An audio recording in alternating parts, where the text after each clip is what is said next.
When we look back at Earth's earliest history, what we find is not a gentle cradle for life, but a world that appears almost hostile to the very idea of delicate chemistry assembling itself into living systems. The young Earth was a place of chaos rather than calm, formed from violent collisions of planetary debris, its surface repeatedly melted and reshaped by impacts large enough to vaporize oceans and crack the crust. For hundreds of millions of years after its formation, Earth existed under conditions that seem fundamentally incompatible with stable, long-lived molecular structures. Temperatures fluctuated wildly, the atmosphere was toxic by modern standards, and the surface was bombarded relentlessly by asteroids and comets. In this context, the origin of life does not appear as a natural next step, but as a deeply uncomfortable puzzle.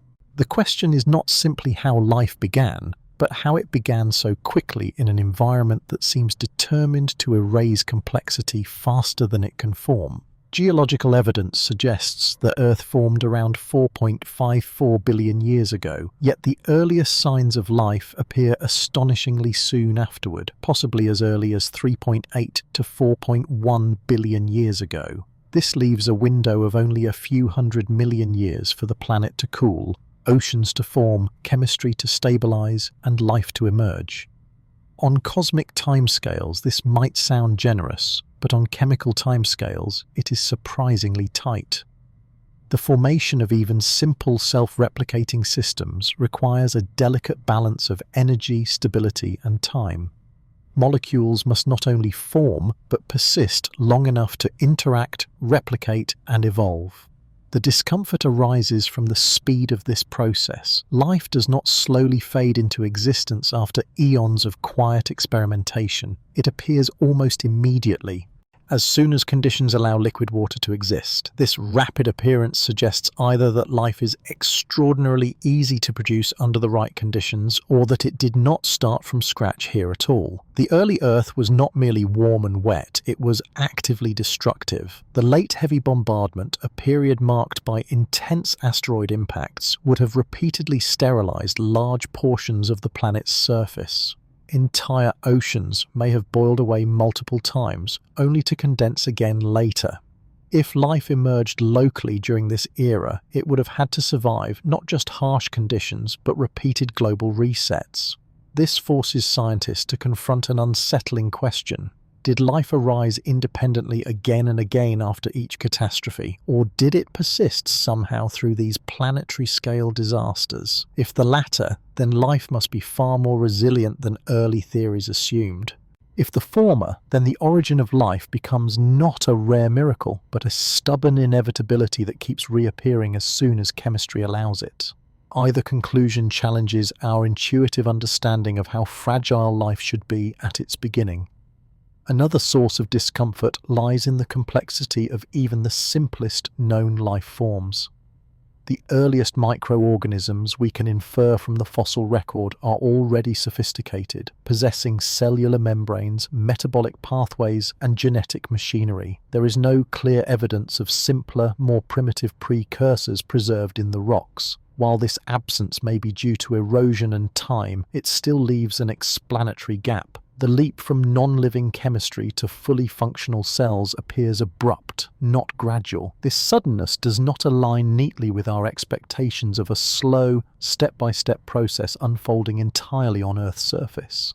Instead, it hints that some portion of life's development may have occurred elsewhere, under conditions more stable or over timescales longer than Earth alone could provide. The chemistry required for life is itself sensitive to environmental stability. Complex organic molecules can form under harsh conditions, but assembling them into self-sustaining systems typically requires periods of relative calm. Early Earth, however, was rarely calm. Volcanic activity was intense, tectonic processes were violent, and radiation from the young sun was stronger than today. These factors make it difficult to imagine fragile protobiological systems surviving long enough to cross the threshold into true life. This does not rule out terrestrial origins, but it does weaken the assumption that Earth was an ideal incubator.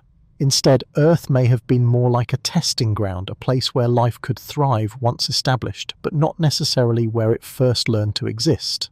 What deepens the unease is that the ingredients for life are not unique to Earth. Organic molecules form readily in space within cold molecular clouds on the surfaces of comets and inside meteorites. Amino acids, nuclear bases, and complex carbon compounds have been detected far beyond our planet, assembled under conditions that seem almost indifferent to biology. This means that the raw materials for life were likely present throughout the solar system long before Earth cooled. If chemistry capable of supporting life was already widespread, then Earth's rapid biological awakening begins to look less like an isolated event and more like the continuation of a much older story. The timeline problem becomes even sharper when we consider the age of the universe itself. The universe is roughly 13.8 billion years old, while Earth is only about a third of that age. Stars formed billions of years before our Sun, and planets may have formed around them long before Earth existed. This raises a quiet but profound possibility. Life may have had billions of years to begin elsewhere before Earth was even a molten sphere. If life can emerge under the right conditions, then statistically it may have arisen long before our planet was ready to host it. In this view, Earth's early history does not mark the beginning of life, but its arrival into a new environment. None of this proves that life came from elsewhere, but it shifts the burden of explanation. The discomfort lies not in claiming panspermia is true, but in realizing that Earth-alone explanations are under more pressure than we often admit. The speed of life's appearance, the hostility of early conditions, the resilience required to survive planetary catastrophes, and the pre-existence of complex organic chemistry all conspire to make the origin of life on Earth feel less straightforward than traditional narratives suggest. The planet looks less like a birthplace and more like a destination that life reached remarkably early. This discomfort is not a flaw in science, it is a productive tension. It forces researchers to broaden their perspective beyond Earth-centric assumptions and to consider the universe as an active participant in biological history. Instead of asking only how life began here, scientists are increasingly asking how life behaves in general, how it forms, survives, spreads, and adapts across different environments. Earth's early history, rather than offering comforting answers, quietly opens the door to a larger possibility, that life's story is not confined to a single world, but woven into the fabric of the cosmos itself. At its core, panspermia is not a dramatic claim about alien creators or intentional seeding of planets, but a modest and carefully framed scientific hypothesis about distribution rather than origin. Panspermia does not attempt to explain how life first emerged from non-living chemistry. Instead, it asks a quieter question about movement. If life, once formed anywhere, is resilient enough to survive extreme conditions, could it travel between worlds and take hold wherever environments become hospitable? In this sense, panspermia shifts the problem of life's origin away from Earth without pretending to solve it outright. It suggests that biology may behave like a cosmic phenomenon, spreading not by intention, but by physics. Impacts eject material into space, radiation pushes microscopic particles across vast distances, and gravity quietly mixes planetary systems over astronomical timescales. Panspermia proposes that life could be caught up in these processes, moving passively rather than purposefully, carried by the same forces that already redistribute matter throughout the universe.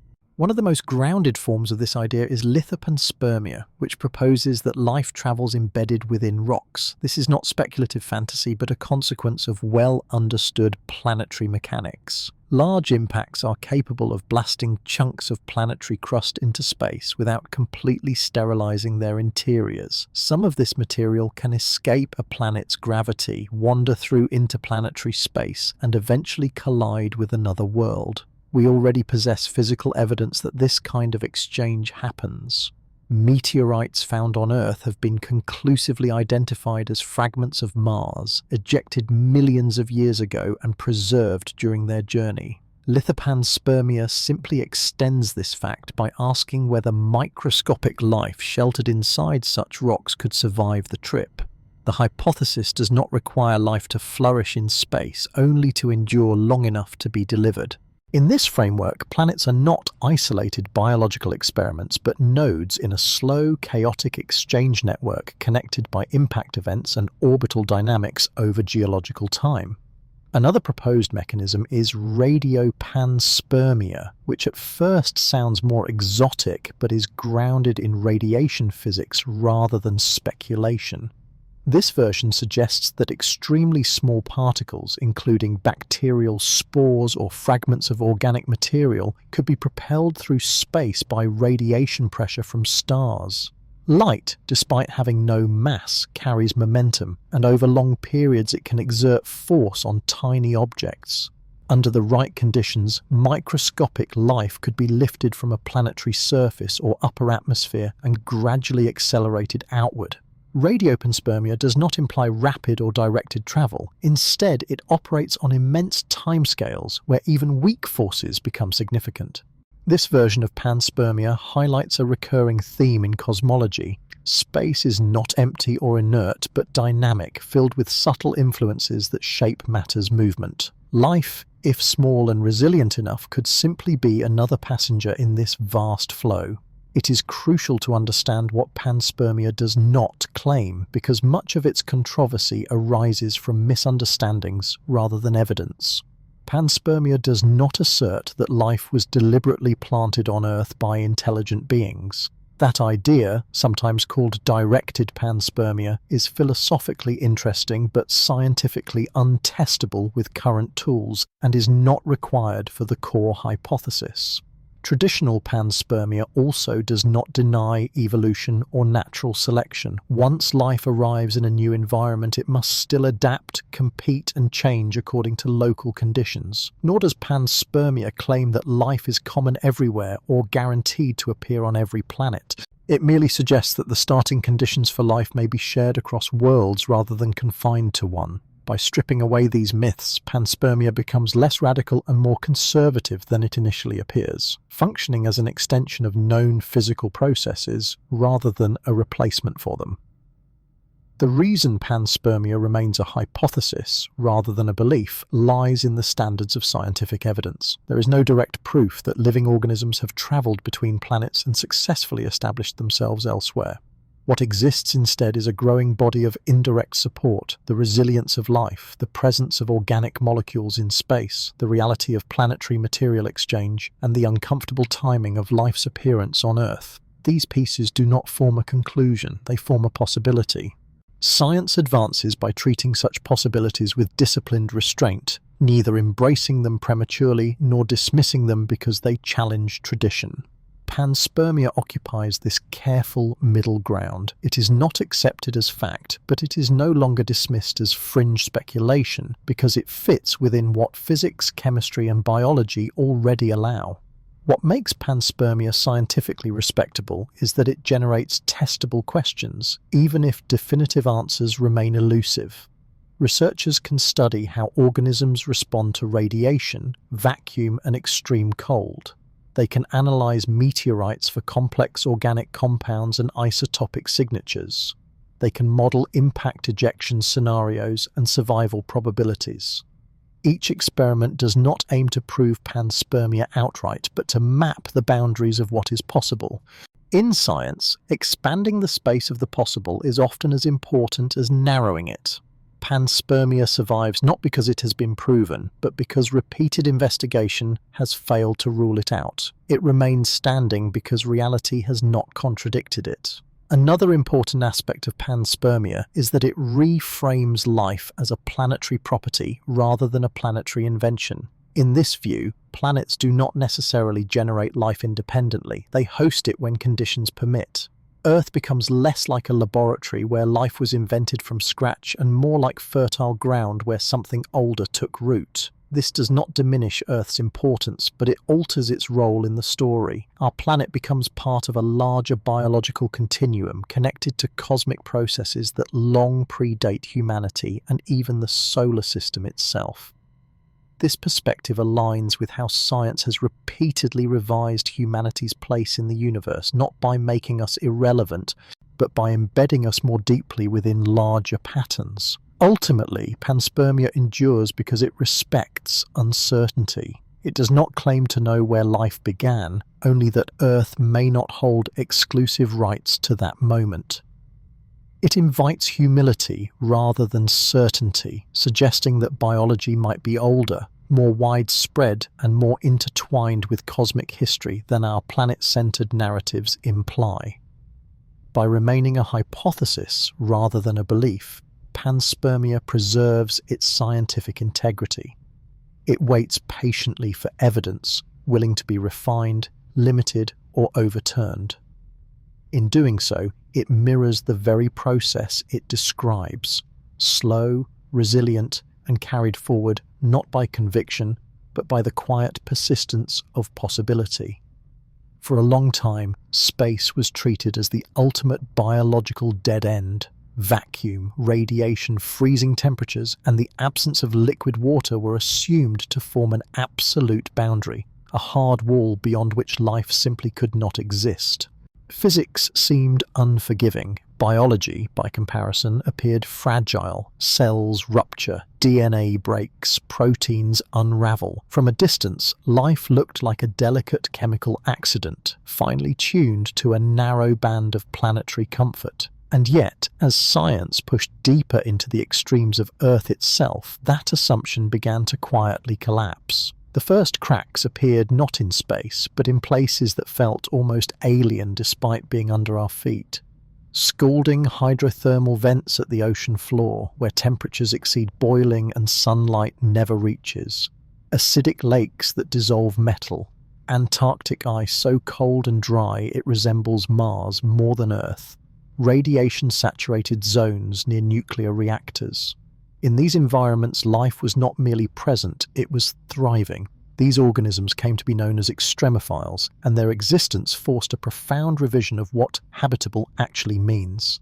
Life, it turned out, does not require comfort, it requires persistence. Extremophiles are not evolutionary curiosities clinging to survival by a thread. They are deeply adapted systems that treat extremes as normal. Thermophiles build proteins that remain stable at temperatures that would destroy ordinary cells. Acidophiles maintain internal chemistry even when surrounded by corrosive environments. Psychrophiles grow and metabolize at temperatures where molecular motion nearly stops. Perhaps most unsettling of all are radiophiles, organisms that endure radiation levels lethal to most known life. Deinococcus radiodurans, often called the world's toughest bacterium, can survive doses of radiation thousands of times higher than what would kill a human. Its DNA shatters under radiation, then calmly reassembles itself with extraordinary accuracy, as if breakage were a routine inconvenience rather than a fatal event. What these organisms reveal is not just resilience, but a different relationship with damage. Biology, at its most fundamental level, is not built to avoid harm entirely. It is built to repair, to adapt, and to continue. This distinction matters deeply when considering space. Space does not need to be gentle, it only needs to be survivable long enough. If life can tolerate cycles of destruction and reconstruction, then environments once thought impossible become merely difficult. Vacuum, for instance, was once assumed to be instantly lethal. The absence of pressure causes water to boil away, membranes to rupture, and molecular structures to destabilize. Yet some organisms enter states where water content drops to near zero. Tardigrades, microscopic animals often called water bears, can desiccate themselves into a cryptobiotic state, suspending metabolism almost entirely. In this form, they can survive vacuum, intense radiation, and extreme cold. When rehydrated, they resume activity as if nothing happened. To physics, this looks like cheating. To biology, it is strategy. Extreme cold tells a similar story. At temperatures approaching absolute zero, chemical reactions slow to a crawl. Ice crystals form and shred cellular structures, and yet certain microbes produce antifreeze proteins, preventing lethal crystal formation. Others tolerate internal freezing by controlling where ice forms. Some remain dormant for tens of thousands of years trapped in ice, only to revive when conditions improve. From a cosmic perspective, cold is not an obstacle. It is a pause button. Radiation posed the greatest challenge to panspermia ideas because space is flooded with high-energy particles capable of breaking DNA apart. But again, biology proved unexpectedly resourceful. Some organisms protect their genetic material with specialized proteins, others pack DNA tightly, reducing exposure. Some repair damage faster than radiation can accumulate it. Crucially, shielding does not need to be perfect. A few millimeters of rock can significantly reduce radiation exposure, especially for microbes buried within. Inside meteorites, life would not face the full brutality of space, only a filtered version of it. These insights moved panspermia from philosophical speculation into experimental territory. Scientists began placing organisms directly into space-like conditions. Microbes were exposed to vacuum chambers, intense ultraviolet radiation, and extreme temperature cycles. Some were mounted on the exterior of space stations, fully exposed to space itself. The results were not universal survival. Many organisms died, but survival was no longer rare. Spores endured. Dormant cells persisted. Shielded samples lasted far longer than expected. Life did not flourish in space, but it did not immediately vanish either. And that distinction is everything. What these experiments demonstrate is not that space is friendly to life, but that it is not instantly fatal. Survival does not need to be permanent, it needs only to be long enough for transfer. Panspermia does not require organisms to live indefinitely in space, only to endure transit between environments. A journey lasting thousands or even millions of years sounds absurd on human timescales, but biology does not experience time the way we do. Dormant life does not age, it waits. This is where biology begins to outpace physics in unexpected ways. Physics describes what environments are like. Biology describes how systems behave within them. And increasingly, biology has shown itself capable of operating at the very edges of physical possibility. Life does not fight physics, it exploits its loopholes. It uses stasis, redundancy, repair, and adaptation to persist where equations alone would predict failure.